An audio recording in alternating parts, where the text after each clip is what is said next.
Okay, we've gone through and we've cleaned up all of the primer pockets. So pretty quick, simple process. You don't need to apply much pressure to do that, but very important step to make sure that that's cleaned out.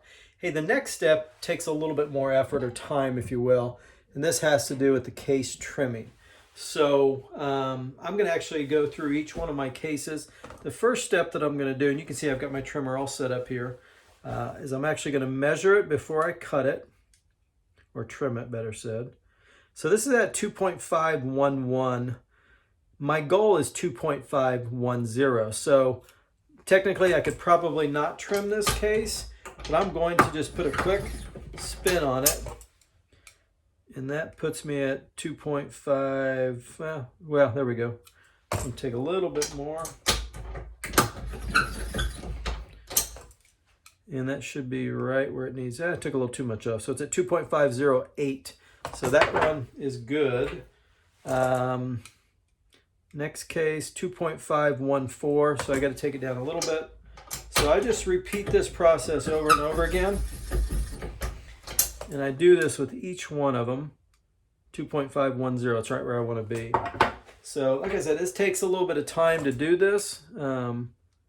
This one's at 2.510, so I don't need to trim this case. This one is at 2.512. So I'll just go through, repeat this, and get these cases all to the exact length that they need to be.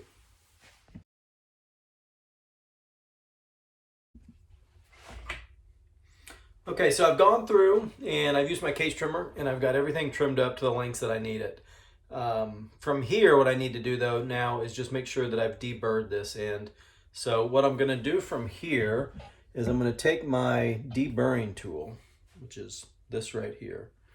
And I'm gonna do it on the inside as well as the outside. It does two things. One, it deburrs it, and two, it shapes it a little bit to receive the bullet. You do not push hard on this. You do not wanna change the shape so dramatically that it widens it. So I'm just gonna very easily do the inside and then I'm gonna do the outside. And then that one's done. It's pretty simple, but you do need to go through and do this with each case. Again, there's a lot of little steps in this process. The other thing that I'm doing the whole time is I am looking at my cases. So I'll probably check it 3 or 4 times during the process. I just want to make sure there's nothing, at risk here. So anyways, that's the next step in the process.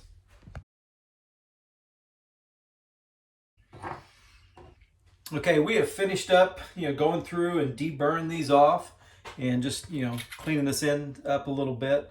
So hey, the next step is to actually go through and start to put the primer in the primer pocket. So I'm going to walk you guys through how to do that. Real simple procedure.